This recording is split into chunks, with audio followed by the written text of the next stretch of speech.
wethu Jesu Kristu basaphila bazalwane. Sithandwa sami simbalwa izinto engifisa ukuba sisibheke by the way empilweni.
zintathu izinto ezishiwo uJesu zokuba thina sizilungiselele.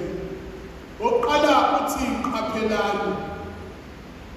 Okwesibili ngenxa yenhlonipho ngicela ukushintsha ngithi izihlalo zenu asiboshwe. Angikwazi phela ngathi ngidala. Angikwazi ngithi kama lo muntu omdala. Uthi uJesu qaphelani athi izihlalo zenu mayihlale ziboshiwe. Okwesithathu athi ithandaze. Mangabe unyaka usuya kuphela abanye lokhu ababekufisa akaze kwenzeke hleze yasiqaphelanga ngokwanele. Hleze yasiqaphelanga abantu esibaletha empilweni zethu. Hleze yasiqaphelanga izinqumo esizithathayo. Hleze yasiqaphelanga izindlela esizihambayo. Hleze yasiqaphelanga izinto esizenza kwabanye abantu. Hleze yasiqaphelanga indlela esiziphatha ngayo emphakathini. Hleze yasiqaphelanga indlela esiziphatha ngayo emndenini. Hleze yasiqaphelanga indlela esiziphatha ngayo emzibaleni. Uthi uJesu namhlanje uqaphelana. Okwesibili izikhalo zenu masihlale ziboshiwe. Athi lindani ngoba nilazi usuku lesikhathi. Athi masihlale izikhalo zenu zilindile ziboshiwe ngoba nikwazi ukusebenzela. Hleze kunezinto ezishaye singaboni ngoba sazi salindela ukufanele. Mhlawumbe kunezinto ezishaye unganakile ngoba izikhalo zakho ungazibophile. Mhlawumbe kunezinto ezenzele empilweni yakho ungaqondile obungakwazi ukusigwema kepha kokungekho attentive nafu kwakwenzeka okwenzeka kimi. Okwesithathu ukuthi uJesu uthina thandazana. Ngoba noma ungakwenza konke kepha uma ngabe ungambizanga uNkulunkulu konke kuyizelezi. Sesithi uma ngabe sikhuluma noBamakoloba sikhuluma noBaba uBingode uthi uma ngabe uyokwenza enye into noma ngabe uyokwenza something bese siyakubuza awusho wethu umbizeni uNkulunkulu. Sibaba uma ngabe mhlawumbe ezoshuma isingene ungivulekise mfowethu ngivulekise umbizeni uNkulunkulu. Siyayisithatha lento yokusithi kunezinto othi uma ngabe uzenza musuhluleka ebese ukhulema uNkulunkulu umbizile. Ukuthi mhlawumbe uze uma ngabe uqala ibhizinisi yakho laqhubeka ladafalala lawa ebese ublema abantu ublema izinto ublema abantu umbizile uNkulunkulu. Sekuma ngabe uthatha uhambo olude ebese uba nenkinga endleleni ubuso uthatha uqala ukhomba imini lokho nakuba ngethumba ubumbizile uNkulunkulu. Namhlanje uma ngabe siqala lenkathi siqala lonyaka omusha ukuthi yaze lethe kumele simbize uJesu uqaphelani athi izikhalo zenu mayihlale ziboshiwe abesethi thandazana. Thanda ukuba sibheke amazwi kwisifundo sokuqala umprofethe uIsaya. Profethe uIsaya abantwana bakwaIsrayeli ngenxa yokona kwabo ngenxa yokufunuka uNkulunkulu bazibona sengathi uNkulunkulu usukile kubo. Bazibona engathi uNkulunkulu uqhelile kubo. Babona sengathi amazulu avaliwe. Babona sengathi imithandazo yabo ayifinyeleli uNkulunkulu. Babona sengathi izinyembezi zabo mazifinyeleli uNkulunkulu. Babona sengathi imihlatshelo yabo ayithandeki phambi kobuso bukaNkulunkulu. Profethe uIsaya uthi sengathi balidabula izulu laNkosi ebese uyezwa kuzo abantu bakho. Hleze nathi ngaba umkhuleko wethu namhlanje. Hleze nathi ngaba umkhuleko wethu uthi uNkulunkulu ubungedabule izulu lakho. Hleze umkhuleko yakho ifike kuwe. uNkulunkulu ubungedabule izulu lakho. Hleze izinyembezi zami zifike kuwe. uNkulunkulu ubungedabule izulu lakho. Hleze umndeni wakho ube nomusa phambi kobuso bakho. uNkulunkulu ubungedabule izulu lakho. Hleze sibe ngibhekene naso sishintshe. uNkulunkulu ubungedabule izulu lakho. Hleze lomsebenzi okufunayo ukuthola. uNkulunkulu ubungedabule izulu lakho. Hleze lesifo esingihlasela singezulu. uNkulunkulu ubungedabule izulu lakho. Hleze lokuhluka ngibhekane nabo ngithuke kimi. Namhlanje sakuya Nkosi ubungedabule izulu lakho ebese uyehlelela phezulu kwami. Kunentaba eqhubwayo ngelinye ilanga thiwa kwafike abavakashile amathoristi.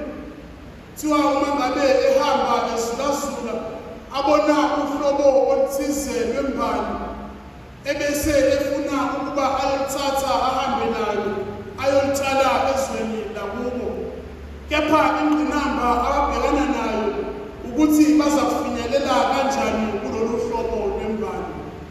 Ebese babukana ukuthi madoda ubani ongedlala kunina akwazi ukuba asiphulele imbali sihambe nayo ukuze siyotshala ezweni lakithi. Bathi mangabe bebukana ukuthi noma ngasehla sivuleka umdonsi, noma ngasehla sizoba lempilo. Kusanjalo babona umfanyana thizeni uhleli nobaba wakhe bazibholele, ebese bayahamba bayocela kuye bakhulume noyise bathi sicela ukuba usiboleke indodana yakho ukuba sikwazi ukuba siyiphonse kulo mgede, ikhona ezakusikhiphela lembali ebese isinikeza yona. Bamthembise-ke ubaba izulu nomhlaba, bathembise nengane lena konke okuhle abazoyinikeza bona. Ebese ubaba avume nendodana yakhe ukuthi kulungile, ngingamthatha umntwana wami Nkosi laphayana, inqobo nje uma ngabe ngizofeza isithembiso sami. Ebese lamadoda athatha intambo ayiphose phansi, athi umfana makehle lentambo ayoyikhipha lembali abayifunayo. Umfana athi uzokwehla ngaphansi kombandela owodwa, athi inqobo nje uma ngabe lentambo izobanjwa ubaba wami. Amadoda ebese angaqondi lokhu ukuba sizikhondla sinje, lo mfana kungani angasetheni, kungani lo mfana athi intambo ayibanjwe uyise kunokuba ibanjwe nathi. Athi umfana noma kungenzekalani uma ngabe ngilapha phansi ubaba basoze ididele intambo. Hleze nathi uma ngabe siqala lesizini entsha, uma ngabe siqala lenkathi entsha yonyaka, uma ngabe siqala lenkathi yokulindela, uma ngabe siqala lenkathi esibuyisela ithemba, sithi Nkosi impilo zethu mazibanjwe.